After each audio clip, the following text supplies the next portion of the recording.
Orang meninggal ini mirip dengan pohon kelapa, Bu, jamaah sekalian.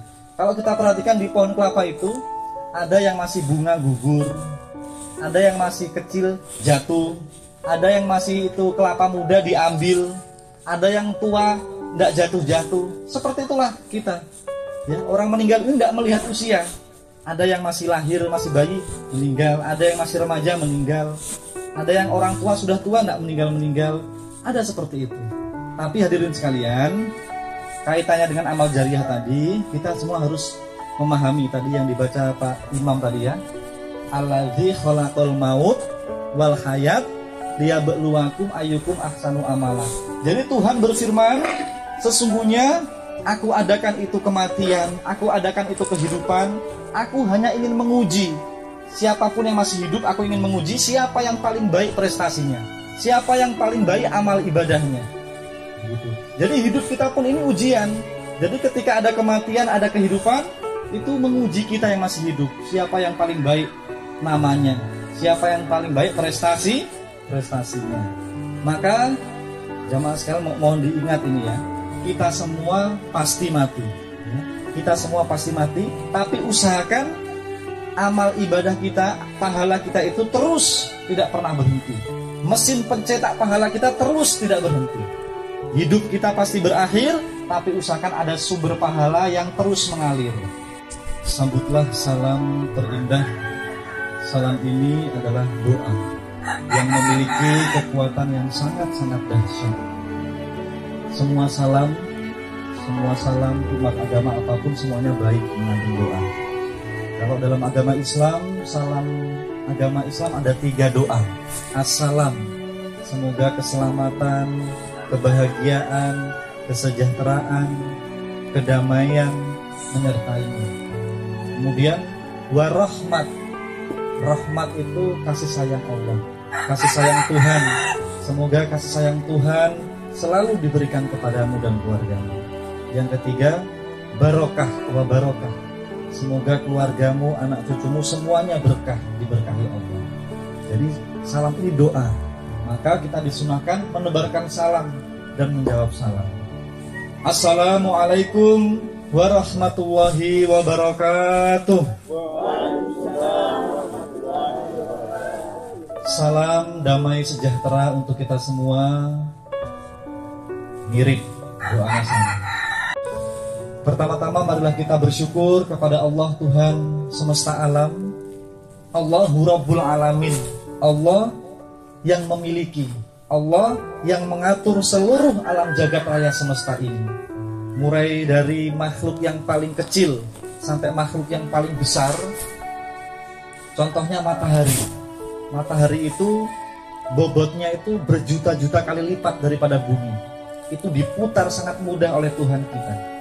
Maka Tuhan kita ini tidak ada yang mustahil. Kalau matahari yang beratnya berjuta kali lipat daripada bumi bisa diputar oleh Tuhan dengan mudah, apalagi cuma mau merubah hidup kita, apalagi mau merubah hati kita, sangat mudah bagi Allah Tuhan kita. Kemudian Allah yang mengatur seluruh makhluk, nyamuk-nyamuk, burung-burung, ikan-ikan di laut, bahkan cicak yang nempel, semua sudah diatur rezekinya oleh Tuhan. Kapan makan, kapan minum, kapan mati, kapan hidup, semua diatur oleh Tuhan. Allahu Rabbul Alamin. Dan tidak ada yang mustahil bagi Tuhan. Ketika Allah, Tuhan kita berfirman kun fayakun, maka tidak ada yang mustahil. Kemudian hadirin sekalian, kita bersyukur Allah Tuhan kita masih memberikan kita nikmat yang sangat banyak. Nikmat ini apabila dihitung, maka kita tidak akan mampu menghitungnya. Namun sayang kita ini sering kali lupa. Sampai-sampai Tuhan kita mengingatkan 31 kali dalam satu hari. Itu di surat Ar-Rahman, Allah mengulang 31 kali. Fabi ayyi ala'i rabbikuma tukadziban. Maka nikmatku yang mana lagi yang kalian lupakan, yang kalian dustakan. Jadi kita ini sering lupa, tidak mau merenung, tidak mau berpikir tentang nikmat-nikmat Tuhan yang diberikan kepada kita. Jamaah sekalian mungkin pernah tidak merenungi Tuhan memberikan kita nafas, yang kita hirup, yang kita keluarkan, ini murah, gratis Tuhan berikan kepada kita. Ada orang satu hari ya 24 jam itu pakai oksigen, bayarnya itu berpuluhan-puluhan juta. Kita diberikan nafas gratis oleh Tuhan, kita disuruh bersyukur. Mata masih bisa berkedip, telinga masih bisa mendengar. Ada orang turun naik pesawat, telinganya sakit sekali. Itu minta ampun sakitnya itu. Itu sampai dioperasi itu puluhan juta. Tuhan masih berikan kita nikmat telinga. Masih bisa punya tangan, kaki, luar biasa. Bahkan di surat Ar-Rahman, Allah Tuhan kita berfirman, kulla yaumin huwa fi sya'an. Setiap detik, setiap waktu Tuhan itu mengurus semua manusia. Bayangkan, setiap detik Tuhan mengurus semua manusia. Setiap kedipan mata Bapak Ibu sekalian, bahkan setiap detak jantung kita ini Tuhan yang mengatur, Tuhan yang mengurus. Dan sangat mudah kalau Tuhan bilang berhenti wahai jantung, berhenti jantung kita. Kalau seandainya jantung kita ini 5 menit saja berhenti, sudah dibawa ke rumah sakit kita. Tapi kita tidak pernah berdoa sama Tuhan, ya Tuhan terima kasih jantung saya ini kok detak jantung dengan normal. Terima kasih ya Tuhan saya masih bisa buang air kecil dengan lancar, masih bisa buang air besar dengan lancar. Ada orang gak bisa buang air besar 3 hari dioperasi. Jadi itu kita disuruh merenungi nikmat-nikmat Tuhan sangat luar biasa ini. Maka Nabi kita Muhammad itu memberikan rumus sederhana. Jadi orang yang bahagia, orang yang disebut orang kaya itu, ketika dia bangun pagi, dia buka mata bersyukur sama Tuhan. Terima kasih Tuhan, saya masih Engkau berikan nikmat hidup, masih Engkau berikan kesehatan. Meskipun kita sakit flu atau batuk itu sakit kecil, tapi yang penting masih bisa beraktivitas. Kemudian masih ada persediaan makanan, biar cuma dengan dabu-dabu rica, yang penting masih bisa makan, masih kumpul keluarga. Kata Nabi, ketahuilah dia itu sudah menggenggam dunia. Jadi ketika kita bangun saja masih diberikan kesehatan, masih bisa makan, masih bisa bekerja, itu nikmat yang sangat besar. Kita sudah menggenggam dunia. Jadi hadirin sekalian, luar biasa ini nikmat. Kemudian kita masih bisa bersujud, masih bisa beribadah. Sebab ketika kita sudah terbungkus kain kafan, sudah berada di dalam kubur, itu sudah tidak ada kesempatan lagi. Jadi kalau kita masih bisa berzikir la ilaha illallah, itu nilainya lebih besar daripada dunia dan seisinya. Sebab masih diberikan kesempatan itu luar biasa. Hadirin sekalian, jamaah perkabungan, jamaah takziah 7 hari yang dirahmati dan dimuliakan Allah Subhanahu wa taala. Tadi pembawa acara menyampaikan firman Allah surat Al-Baqarah tadi ya, ayat 153. Suratnya itu yang sering kita dengar itu Bu ya. Qalu inna lillahi wa inna ilaihi rajiun. Tapi sebelumnya itu sebelumnya itu Allah berfirman, berikanlah kabar gembira kepada orang-orang yang memiliki 2S. Ketahuilah 2S ini adalah senjata yang apabila kalian pegang, hidup kalian akan selamat, hidup kalian akan bahagia. Apa itu 2S? Sabar dan sholat ya. Jadi ayatnya bagaimana Pak Imam itu yang pertama itu? Wasta'inu bis-sabri was-sholat. Jadi ketahuilah ya, sabar dan sholat ini adalah pegangan hidup kita. Kenapa kita semua disuruh sabar dan sholat jemaah sekalian? Di ayat selanjutnya itu disebutkan, sesungguhnya semua manusia tidak melihat agama apa dia, tidak melihat dia orang baik, orang buruk, orang soleh atau tidak soleh, apakah dia seorang rasul, seorang manusia biasa. Semua manusia tanpa terkecuali, semuanya diberikan ujian dalam hidup. Semuanya diberikan cobaan dalam hidup. Nah itu di ayat selanjutnya itu disebutkan apa saja cobaannya. Wal khauf, rasa takut. Jadi kita semua ini memiliki rasa takut, jamaah sekalian, hadirin sekalian. Kalau ada orang bilang, bapak-bapak sekalian, saya ini tidak takut dengan siapapun, saya tidak takut dengan siapapun, saudara-saudara, jangan percaya Bapak sekalian. Sebab ada teman saya, dia ahli ahli ilmu hukum. Jadi dia bilang begitu. Dia bilang tidak takut dengan siapa-siapa. Besoknya dipanggil di pengadilan Bu oleh polisi, dia dihukum 20 tahun. Akhirnya dia takut. Jangan Pak, jangan.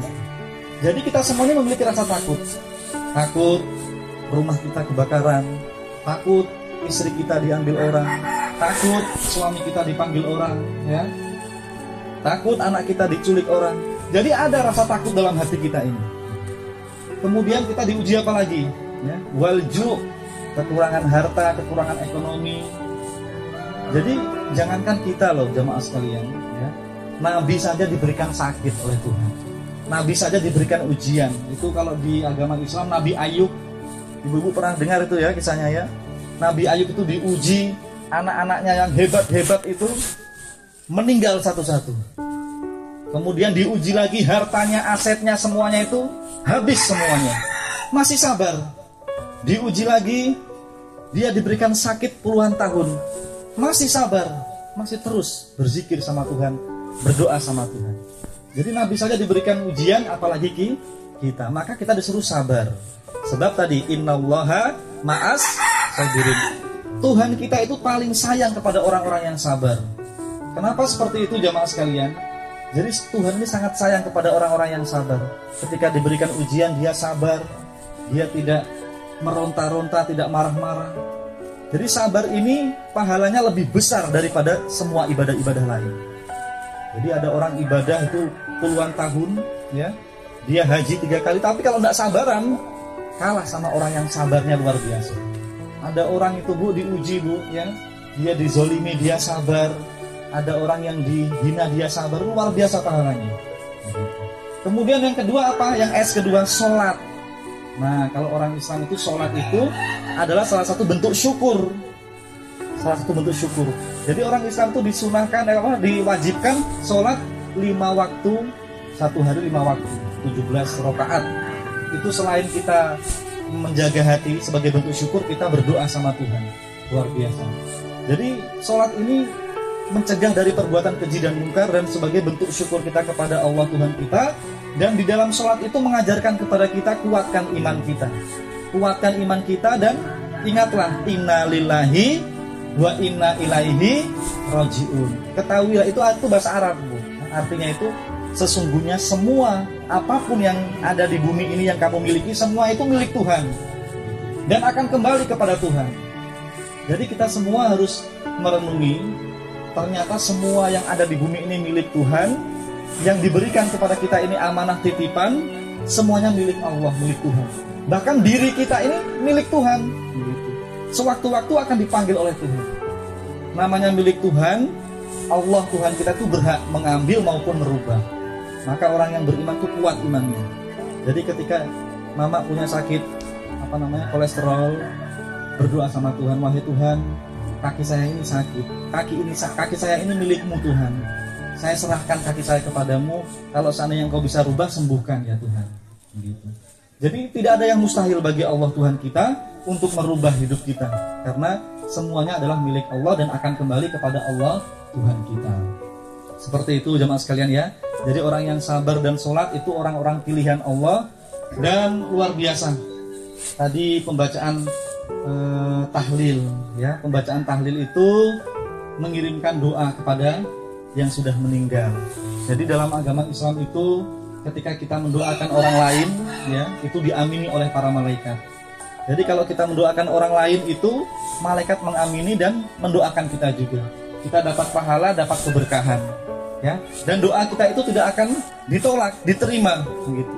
Apalagi untuk almarhumah.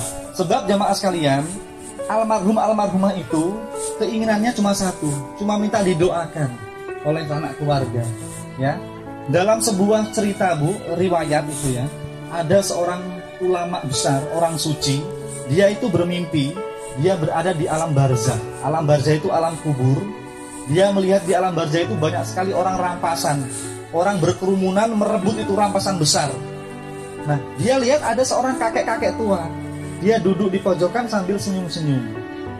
Ulama besar tadi, orang suci tadi, dia datang, dia tanya sama itu opak tadi, opak, kenapa opak duduk di sini, tidak ikut rampasan di sana? Opak tadi bilang, wahai anakku, itu orang-orang yang rampasan di sana itu orang-orang yang merebut doa. Jadi ketika ada orang yang mendoakan muslimin wal muslimat, mukminin wal mukminat, itu kan kita mendoakan orang-orang yang telah mendahului kita semua. Jadi mereka senang, mereka itu rampasan. Kemudian opak tadi bilang, kenapa saya duduk di sini diam tenang, senyum-senyum? Karena setiap hari anak cucu saya mendoakan saya. Ketika mereka baca Al-Quran dihadiahkan ke saya. ketika mereka sedekah dihadiahkan ke saya. Jadi saya tiap hari terus dapat kiriman doa seperti itu. Jadi mungkin pesan kepada keluarga, terus doakan orang tua kita, ya. Sebab orang tua itu luar biasa, Bu, ya. Orang tua itu jasanya sangat besar kepada kita. Apalagi kita yang sudah punya anak cucu itu luar biasa. Orang tua itu pengorbanannya luar biasa. Kita bersyukur, ya Allah, terima kasih Engkau memberikan saya orang tua yang baik, yang dari dulu dari kecil saya dididik dengan baik. Itu kan luar biasa kalau kita mengenang orang tua ini. Maka kita berdoa sama Tuhan, ya Tuhan, izinkanlah saya ini kelak bisa menggendong orang tua saya ke surgamu, bisa menggandeng orang tua saya ke surgamu. Seperti itu doa kita. Apalagi itu doa itu salah satu dari 3 amal jariah, Bu, ya. Kita pernah dengar, Bu, ya, amal jariah. Amal jariah itu apa, Pak Ustadz? Amal jariah itu adalah amal yang terus mengalir, tidak pernah akan berhenti, terus mengalir dikirimkan kepada almarhum. Maka dari itu, hadirin sekalian, pada kesempatan kali ini, ya, kita menghadiri 7 hari ini memberikan kita pelajaran kullun nafsin dha'iqatul maut. Sesungguhnya setiap yang bernyawa itu pasti akan mati. Semuanya yang bernyawa pasti akan mati. Kita semua ini pasti akan mati, tinggal menunggu jatah kita, Bu, ya. Nah, orang meninggal ini mirip dengan pohon kelapa, Bu, jamaah sekalian. Kalau kita perhatikan di pohon kelapa itu ada yang masih bunga gugur, ada yang masih kecil jatuh, ada yang masih itu kelapa muda diambil, ada yang tua tidak jatuh-jatuh. Seperti itulah kita, ya. Orang meninggal ini tidak melihat usia. Ada yang masih lahir, masih bayi, meninggal. Ada yang masih remaja, meninggal. Ada yang orang tua sudah tua, tidak meninggal. Ada seperti itu. Tapi hadirin sekalian, kaitannya dengan amal jariah tadi, kita semua harus memahami tadi yang dibaca Pak Imam tadi, ya. Allazi khalaqal maut wal hayat liyabluwakum ayyukum ahsanu amala. Jadi Tuhan berfirman, sesungguhnya aku adakan itu kematian, aku adakan itu kehidupan, aku hanya ingin menguji. Siapapun yang masih hidup, aku ingin menguji siapa yang paling baik prestasinya, siapa yang paling baik amal ibadahnya. Jadi hidup kita pun ini ujian. Jadi ketika ada kematian, ada kehidupan, itu menguji kita yang masih hidup. Siapa yang paling baik namanya, siapa yang paling baik prestasinya. Maka jamaah sekalian mohon diingat ini, ya. Kita semua pasti mati, ya. Kita semua pasti mati. Tapi usahakan amal ibadah kita, pahala kita itu terus tidak pernah berhenti. Mesin pencetak pahala kita terus tidak berhenti. Hidup kita pasti berakhir, tapi usahakan ada sumber pahala yang terus mengalir, yaitu amal jariah. Amal jariah yang pertama apa tadi, Bu? Doanya anak cucu keluarga yang solih dan solihah. Itu amal jariah, dinantikan. Yang kedua, ilmu yang bermanfaat. Jadi kalau Bapak Ibu punya anak, punya cucu, dikasih nasihat yang baik-baik, itu menjadi ilmu yang bermanfaat. Yang ketiga, sedekah kita, infak kita. Jadi kalau ada pembangunan jalan seperti ini, kita ikut membantu, selama ini jalan masih digunakan, terus mengalir. Ada pembangunan masjid, ya, pembangunan tempat ibadah, kita ikut membantu, selama tempat ibadah itu digunakan terus, pahala terus mengalir. Kita nyumbang sajadah. Kalau sajadah itu terus dipakai terus mengalir, itu namanya amal jariah. Seperti itu, Pak, ya, Bu. Mudah-mudahan kematian ini bisa menambahkan kekuatan iman kita kepada Allah Tuhan yang Maha Kuasa. Dan mari sama-sama kita berlomba-lomba dalam kebaikan. Sebab hadirin sekalian, Allah juga berfirman, Inna akramakum indallahi atqakum. Jadi kata Allah, sesungguhnya orang yang paling baik, orang yang paling tinggi derajatnya, bukan orang yang paling kaya, bukan orang yang paling banyak rumahnya, bukan orang yang paling besar jabatannya, ya. Tetapi orang yang paling mulia, orang yang paling tinggi derajatnya, yaitu orang yang bertakwa. Itu ada lagunya itu, ya. Lagunya Roma Irama itu loh. Yang miskin jangan bersedih dan jangan sesali diri. Yang kaya janganlah bangga dan jangan busungkan dada. Derajat manusia di sisi Tuhannya bukan karena hartanya. Derajat manusia yang paling mulia di sisi Tuhan itu bukan karena hartanya. Derajat manusia di sisi Tuhannya hanya karena takwanya. Takwa itu apa Pak Ustaz? Nah, ini kalau orang Islam bertakwa itu derajat yang paling tinggi. Nah, orang yang bertakwa itu orang yang baik kepada Tuhan, baik kepada manusia. Dua itu, Bu. Kalau bahasa Arabnya hablum minallah, hablum minnas. Kalau ada orang yang beriman, dia rajin ibadah, tapi kalau dia tidak baik dengan manusia, bukan orang bertakwa, tidak akan selamat. Ya, ada orang yang sosialnya baik, dengan manusia baik, rajin menolong, tapi kalau ibadahnya tidak baik, juga belum bertakwa. Jadi harus seimbang. Jadi di dalam hadis juga, Bu, dikatakan ya, kata Nabi Muhammad, barang siapa orang beriman ya, tidak akan masuk surga dia itu kalau tetangganya itu disakiti, dizolimi ya. Atau mungkin ada orang yang perutnya kenyang, tetangganya kok sampai kelaparan, dia dimarahin sama Nabi Muhammad. Kamu bukan termasuk umatku. Jadi tetangga ini luar biasa. Tetangga ini kan keluarga kita yang paling dekat, Bu ya. Saya punya anak-anak saya sekarang sudah di Merauke, Pak Ustadz. Saya kakak sekarang tentara tapi di Manado sana. Jadi keluarga yang paling dekat itu adalah tetangga. Maka kita disuruh memuliakan tetangga.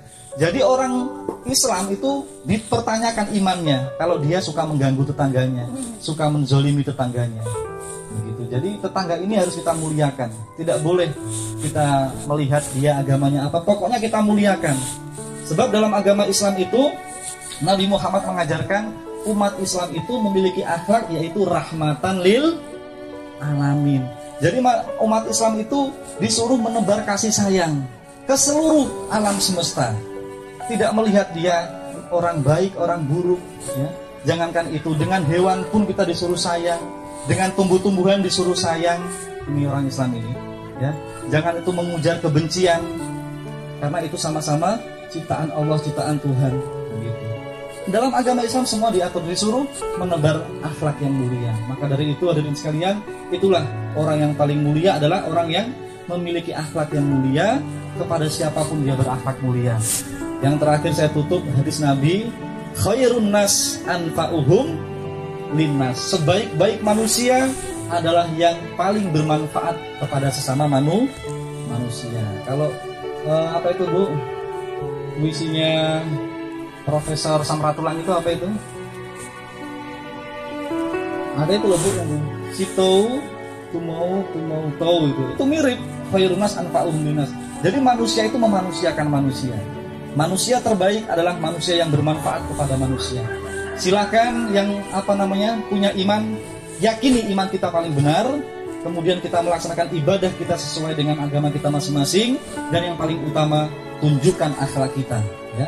Tunjukkan akhlak kita, jadilah orang yang bermanfaat kepada manusia. Seperti itu ya. Demikian hadirin sekalian, mudah-mudahan keluarga yang ditinggalkan selalu diberikan ketabahan, kesabaran. Ingat tadi pesan tadi ya, sabar dan sholat. Kita disuruh sabar, kemudian disuruh sholat. Maksudnya apa? Selalu mendoakan orang tua kita ya. Sebab orang tua kita itu besar sekali jasanya. Kita doakan terus dan kita berdoa mudah-mudahan nanti Allah Tuhan kita mengizinkan kita berkumpul bersama-sama keluarga kita di surganya Allah. Amin ya rabbal alamin. Demikian, mohon maaf apabila ada tutur kata saya yang salah. Yang muda ini tidak menggurui, tidak merasa paling benar, paling pintar, tapi saya ini berceramah, saya juga menceramai diri saya gitu. Menceramai diri saya, keluarga saya, sebab saya juga masih banyak kekurangan. Karena kewajiban kita itu di surat Al-Asr itu loh, Bu. Wa tawasau bil haq, wa tawasau bis sabr. Orang itu kita semua disuruh saling mengingatkan, saling mengingatkan dalam kebaikan dan dalam kesabaran, seperti itu. Itu tugas kita semua.